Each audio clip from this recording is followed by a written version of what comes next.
امام مہدی آنے والے. بات سمجھ گئے نا؟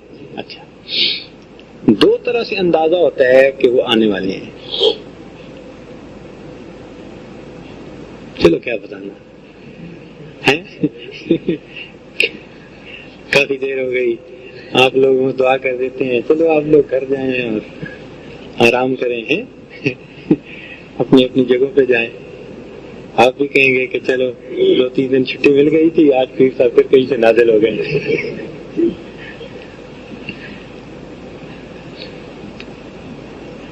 کیا ارادہ ہے بتائیں. اچھا دیکھیں، حدیث پاک میں آتا ہے نبی علیہ السلام نے ارشاد فرمایا کہ بنی اسرائیل کے 72 فرقے ہوئے اور میری امت کے 73 فرقے ہوں گے. اور اس حدیث میں فرمایا کہ بے شک تم ان کے نقش قدم پہ چلو گے، حتیٰ کہ اگر وہ کسی بل میں گھسے تھے تو تم بھی اسی میں گھسنے کی کوشش کرو گے. حدیث کے الفاظ ہیں کہ اس امت میں اگر کسی نے ماں سے بدکاری کی تھی تو تم میں سے بھی کوئی ہوگا جو ماں سے بدکاری کرے گا. بہو وہی کرو گے، تم ان کے نقش قدم پہ چلو گے. حدیث پاک ہے.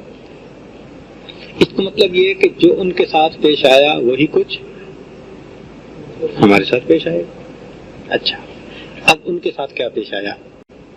یہودیوں کو اس دنیا میں اللہ نے بڑی نعمتیں دی، مگر یہ قوم بھی بڑی ناشکری قوم تھی. ان کی ناشکریوں کی وجہ سے پھر اللہ تعالیٰ نے ان پر 2 دفعہ مصیبت بھیجی. 2 دفعہ ان پر مصیبت بھیجی. 700 سال انہوں نے عیش کے گزارے اور 700 سال کے بعد پھر اللہ تعالیٰ نے ان سے تخت و تاج چھین لیا اور ان پر ایسے لوگ مسلط کر دیے جنہوں نے ان کو مار پیٹ کے بیت المقدس سے باہر نکال دیا. پھر اللہ تعالیٰ کی مہربانی ہوئی، کچھ عرصے کے بعد اللہ تعالیٰ نے پھر ان کو وہی نعمتیں دے دی، طاقت دے دی، وہی قوت دے دی، سب کچھ دے دیا. پھر انہوں نے وہی غفلت کی اور 700 سال کے بعد پھر دوسری مرتبہ ان کے اوپر پھر مصیبت آئی. پھر ان کی جو ہے نا خوب پٹائی ہوئی اور جو کچھ بیت المقدس میں تھا 50,000 سواریوں پہ اٹھا کے اس خزانے کو لے کر رومی جو تھے وہ روم میں چلے گئے. اس وقت وہ روم میں ہے سارا کچھ خزانہ. اب جب امام مہدی آئیں گے وہ روم کو فتح کریں گے اور روم کا وہ خزانہ پھر بیت المقدس لے کر جائیں گے. یہ پہلے وقت نصر لے کے گیا تھا، یہ کچھ پھر ایک دوسرا. تو 2 مرتبہ یہ واقعہ پیش آیا. قرآن مجید میں بھی اس کا تذکرہ ہے. فَإِذَا جَاءَ وَعْدُ أُولَاهُمَا بَعَثْنَا عَلَيْكُمْ عِبَادًا لَّنَا أُولِي بَأْسٍ شَدِيدٍ فَجَاسُوا خِلَالَ الدِّيَارِ.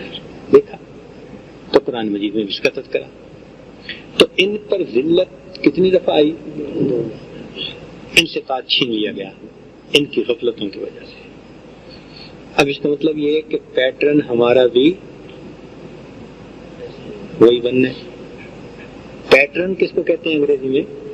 ترتیب، انداز. ہمارا بھی وہی ہونا ہے، حال ہمارا بھی وہی ہونا ہے.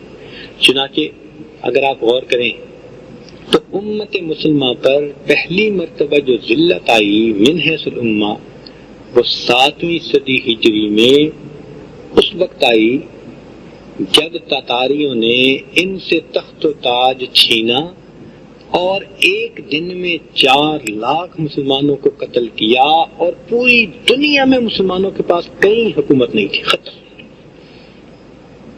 700 سال کے بعد ایگزیکٹ وہی ہوا 7ویں صدی ہجری. ایسے ہی ہے نا. تو 7ویں صدی ہجری میں مسلمانوں کے ساتھ وہی ہوا.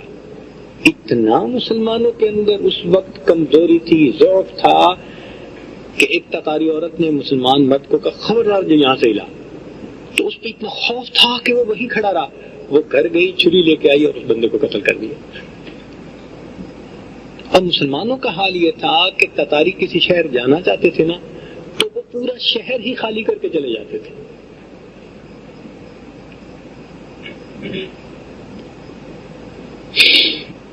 تو مسلمانوں کے پاس نہ تخت رہا، نہ تاج رہا، نہ حکومت رہی، نہ خزانے رہے، ذلت کی زندگی. یہ تو اللہ والے تھے جنہوں نے اس دور میں بھی سبحان اللہ اللہ کے دین کی حفاظت کی. دو قوتیں تھیں اور دونوں پوشیدہ قوتیں جن کی وجہ سے دوبارہ اسلام کو قوت ملی. نہ جنگ سے ملی، نہ لڑائی سے ملی. ملی تو کس کی وجہ سے ملی؟ دو پوشیدہ قوتوں کی وجہ سے ملی.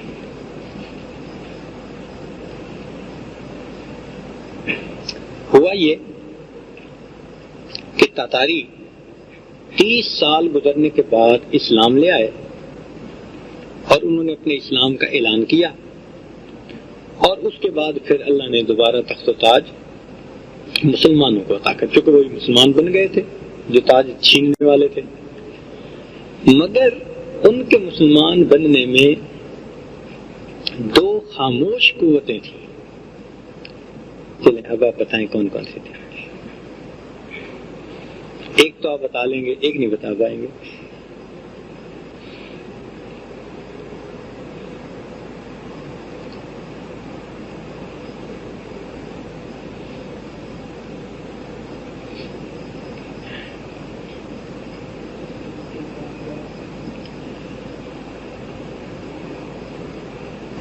ایک خاموش قوت تو تھی اللہ والوں کی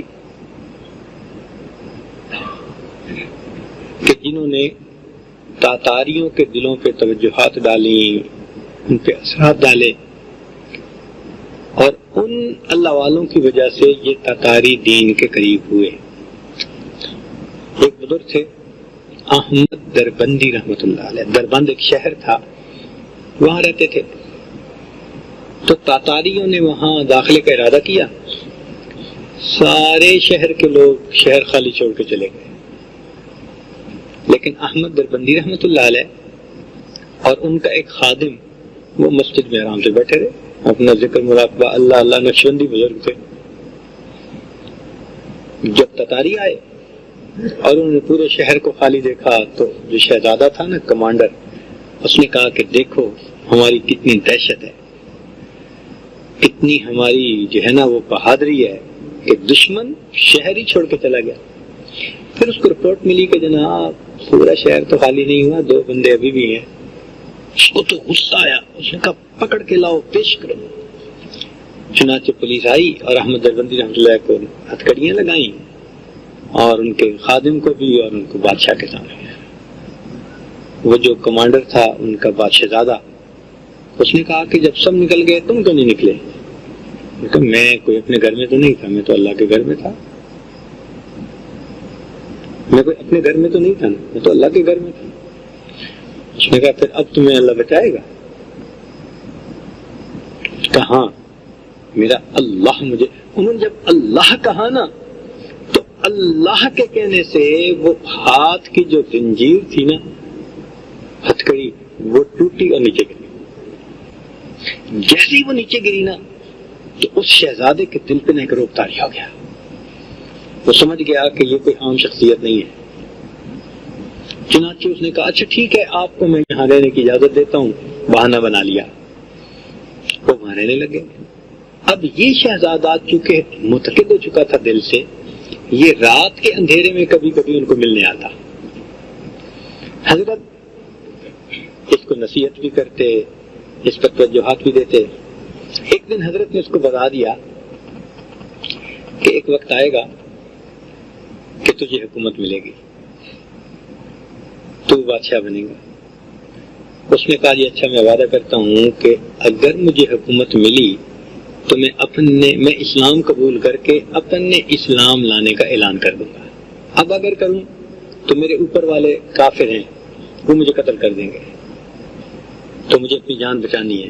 میں ابھی نہیں یہ کہہ سکتا، لیکن جیسے آپ کہہ رہے ہیں اگر مجھے طاقت ملی، تاج ملا اور میں سب کو بڑا بنا تو میں اسلام کا اعلان کر دوں گا. چنانچہ 30 سال کے بعد اس نوجوان کو اللہ تعالیٰ نے بادشاہ بنا دیا اور اس نے اپنے اسلام قبول کرنے کا اعلان کر دیا. یوں مسلمانوں کے پاس دوبارہ تو ایک خاموش قوت کون سی تھی اور ایک خاموش قوت اور بھی تھی.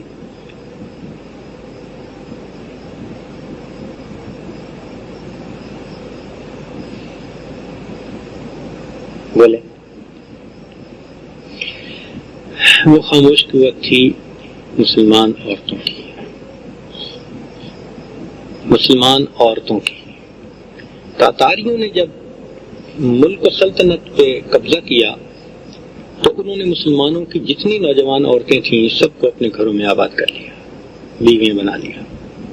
اب یہ مجبور بچیاں تھیں، جوان العمر تھیں، ان کو ان کافروں نے اپنے گھروں میں رکھ لیا.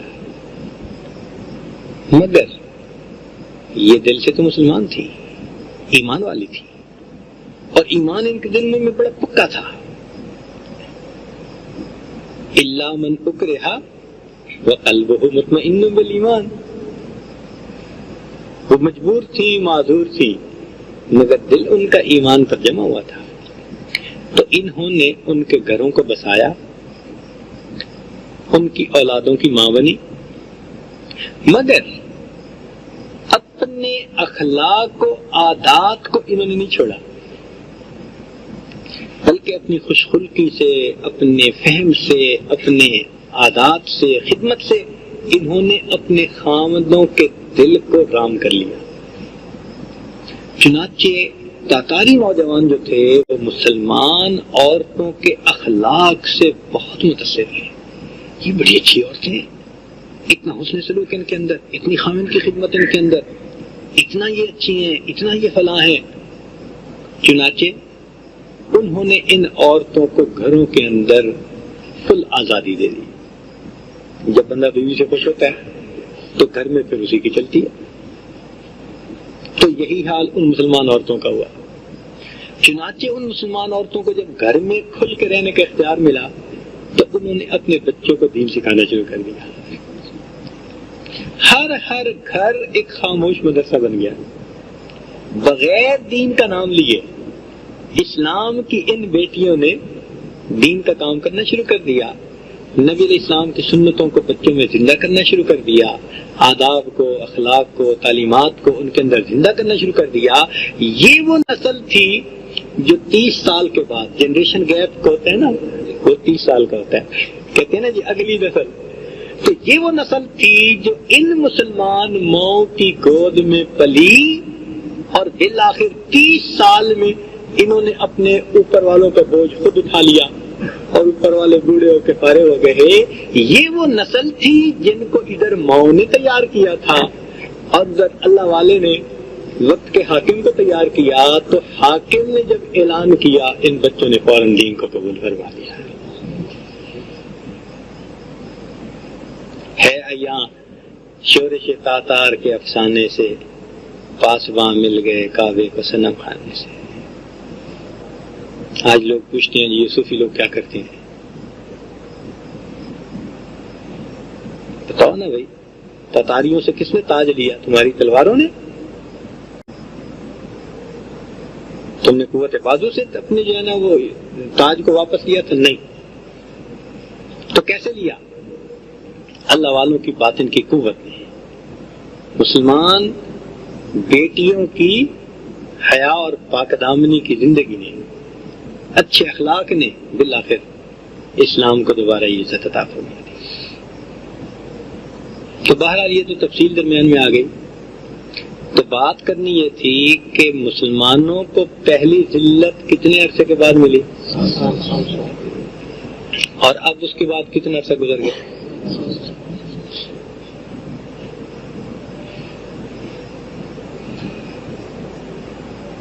اس کا مطلب تو یہ کہ بالکل ایگزیکٹ وقت آ گیا ہے اور ہم اب بھی سیدھے نہیں ہوئے. ہماری غفلتوں کا حالم وہی ہے. جاگے کوئی نہیں. ہم ہر بندہ بس اپنی جنت بسانے میں لگا ہوا ہے، دنیا سمیٹنے میں لگا ہوا ہے. جو دین کا کام کرنے والے ہیں ان کو کہتے ہیں یہ تو جاہل ہیں. علماء کو پڑھا لکھا ہونا چاہیے. یعنی ایک جگہ مفتی صاحب تشریف لائے تو ماشاءاللہ کافی جید عالم تھے، مفتی تھے. تو جب مل کے گئے نا تو ایک آدمی بیٹھا ہوا تھا، نیا تھا، مجھ سے پوچھا یہ مفتی صاحب پڑھے لکھے ہیں؟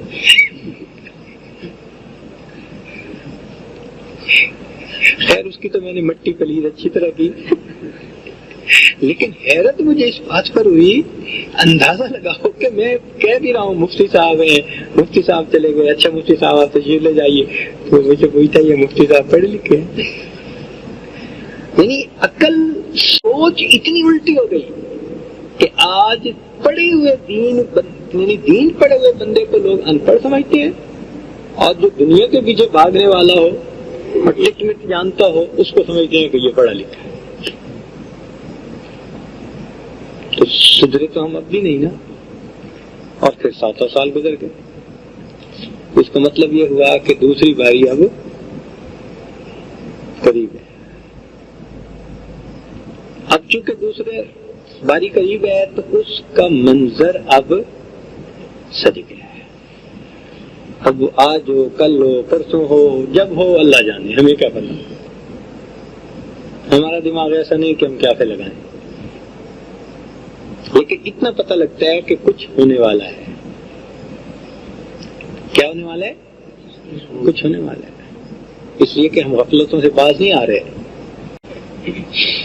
اللہ اکبر کبیر. تو اب سمجھ آ گئی نا کہ بھائی منظر سج رہا ہے. اچھا دوسرا طریقہ، نبی علیہ السلام نے ارشاد فرمایا کہ میرے بعد میری امت میں ہر صدی کے شروع میں کچھ لوگ آئیں گے جو میری سنتوں کو زندہ کریں گے، بدعتوں کو ختم کریں گے، دین کی تجدید کر دیں گے. ان کو مجدد کہا جاتا ہے. ہر صدی میں مجدد آتے رہے.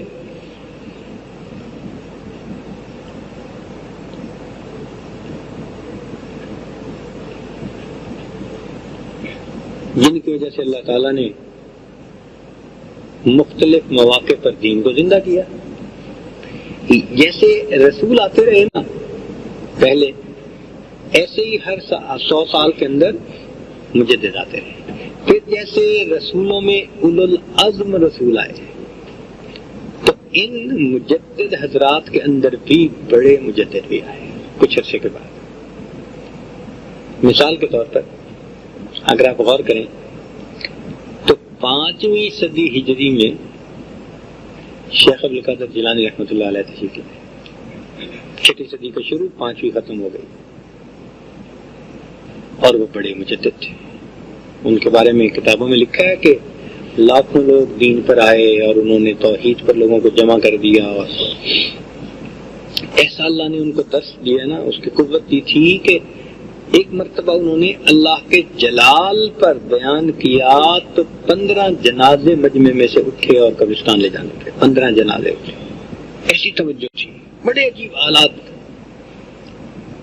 اور واقعی اللہ نے ان کو ولایت کا بڑا اعلیٰ مقام دیا تھا. اور انہوں نے کہا بھی صحیح کہ قدمیہ اعلیٰ، میرا قدم تمام اولیاء کی گردن کے اوپر ہے. اور واقعی اپنے وقت میں ان کا قدم جو تھا وہ تمام اولیاء کی گردن پر. تو وہ اپنے وقت کے کیا تھے؟ بڑے مجدد تھے اپنے وقت کے.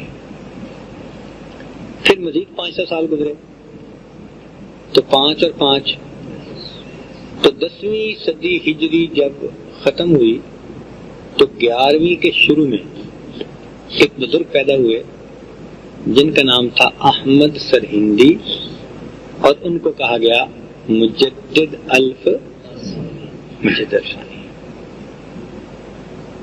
سمجھ آ گئی؟ یہ دوسرے بڑے مجدد آ گئے. اور اب 15ویں صدی شروع ہو گئی. 1425 جو ہم کہتے ہیں تو اس کا کیا مطلب ہوتا ہے کہ صدی کون سی چل رہی ہے؟ 15ویں چل رہی ہے. اب 15ویں شروع ہو گئی تو اب اگلے بڑے مجدد نے آنا ہے، اور جو اگلے بڑے مجدد ہوں گے وہ امام مہدی ہوں گے. کیونکہ مجدد ثانی نے لکھا ہے کہ اب میرے بعد جو بڑا کوئی روحانیت والا آئے گا وہی امام مہدی ہوگا. انہوں نے لکھا ہے یہ نہیں ہوگا کہ امام مہدی اور ان کے درمیان کوئی ایک اور مجدد آ جائے، نہیں، بڑے مجدد اور نہیں ہوں گے. اس لیے اس ترتیب سے بھی اگر دیکھیں تو کیا لگتا ہے کہ امام مہدی کے آنے کا وقت اب کب آ جائیں اللہ جانے، لیکن وقت قریب ہے. اس حدیث پاک سے بھی ثابت ہوتا ہے، اس حدیث پاک سے بھی ثابت ہوتا ہے، اور حالات بھی بتا رہے ہیں.